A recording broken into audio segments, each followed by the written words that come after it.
Rain fell in steady sheets across the city streets.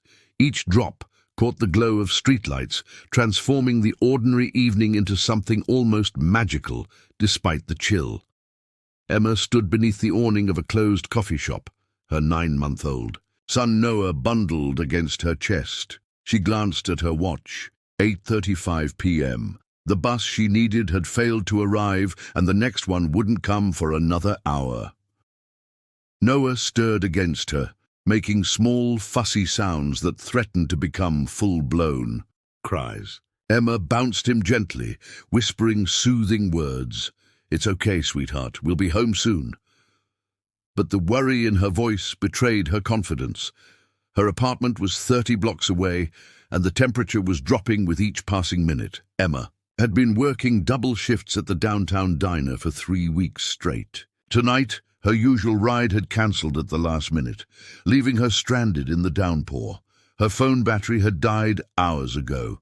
She felt the familiar weight of desperation pressing down on her shoulders, a feeling she'd become all too acquainted with since Noah's father had walked out 6 months ago. A sleek black car pulled up to the curb, its headlights cutting through the rain. The passenger window rolled down, revealing a man with dark hair and concerned eyes. "Do you need help?" he asked, his voice carrying over the drumming rain. Emma hesitated.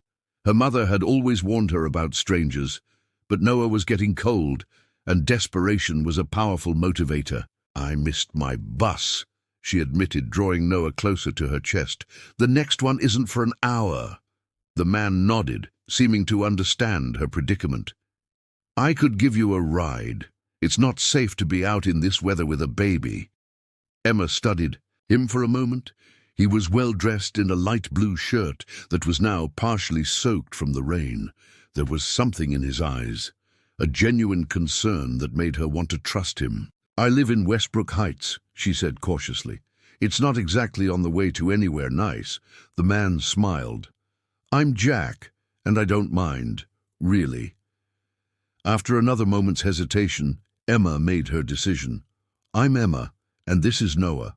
She hurried to the car, sliding into the passenger seat while carefully cradling her son. The interior was warm and smelled of leather and subtle cologne. Jack turned the heat up slightly as Emma settled Noah in her lap. "Thank you," she said, relief washing over her as the warmth began to thaw her chilled fingers. "I don't usually accept rides from strangers, but—" "No explanation needed," Jack assured her. "Sometimes we all need a little help." As they pulled away from the curb, Emma noticed how Jack drove with careful precision, keeping a moderate pace despite the empty streets. The rain created a hypnotic pattern against the windows, and Noah's eyes began to drift closed, lulled by the car's gentle motion. "So, Westbrook Heights?" Jack asked, navigating through the downtown streets. "Yes, the apartment complex on Maple Street," Emma replied, suddenly self-conscious about her destination. Westbrook Heights was known for its affordable, meaning rundown, housing options. "I know it," Jack said without judgment in his voice. "My company actually owns a few buildings in that area. We're working on renovations." "Your company?" Emma asked, curious despite her exhaustion. Jack nodded. "Denham Development. We focus on urban renewal projects." The name sounded vaguely familiar to Emma, but she couldn't place it. She was too tired to think clearly after her 12-hour shift. "What about you?" Jack asked. "What do you do?" "I wait tables at Lola's diner," Emma answered. "It's not glamorous, but the tips are decent, and my manager lets me adjust my schedule around Noah's daycare." Jack nodded appreciatively. "That's hard work. I waited tables through college. People don't realize how physically demanding it is." Emma felt a surprising warmth at his understanding.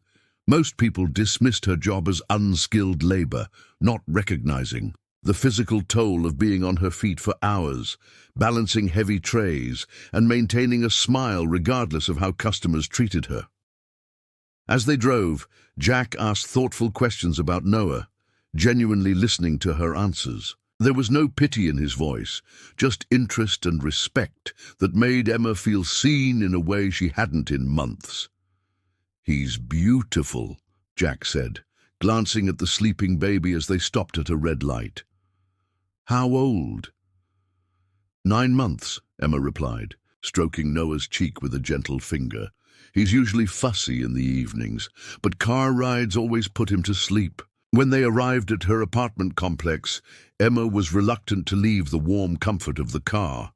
The rain had lessened to a steady drizzle, but the night air was still cold. "This is me," she said, nodding toward a worn brick building. "Thank you again for the ride. You saved us from a miserable night." Jack seemed hesitant to let them go.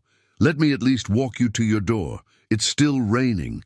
Emma wanted to refuse, to show her independence, but Noah was sound asleep, and she didn't want to wake him.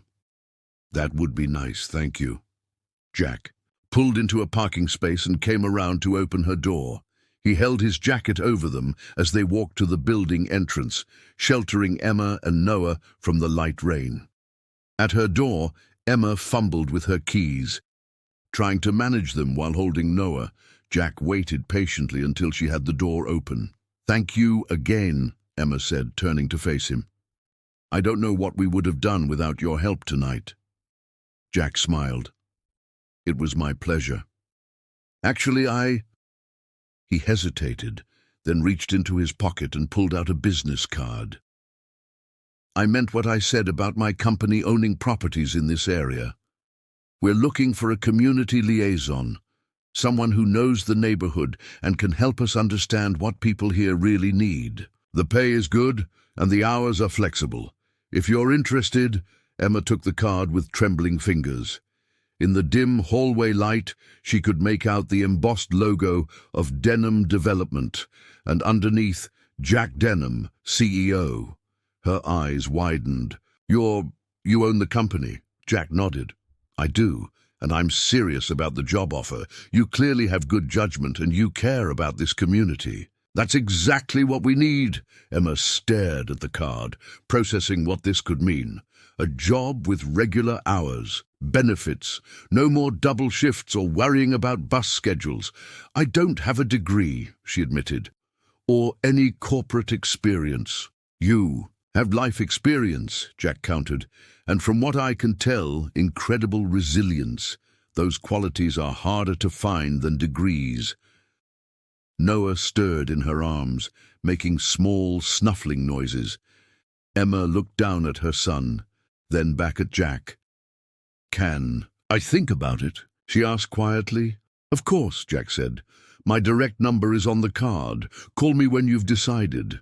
As Jack turned to leave, Emma felt a strange sense of possibility, something she hadn't felt in a very long time.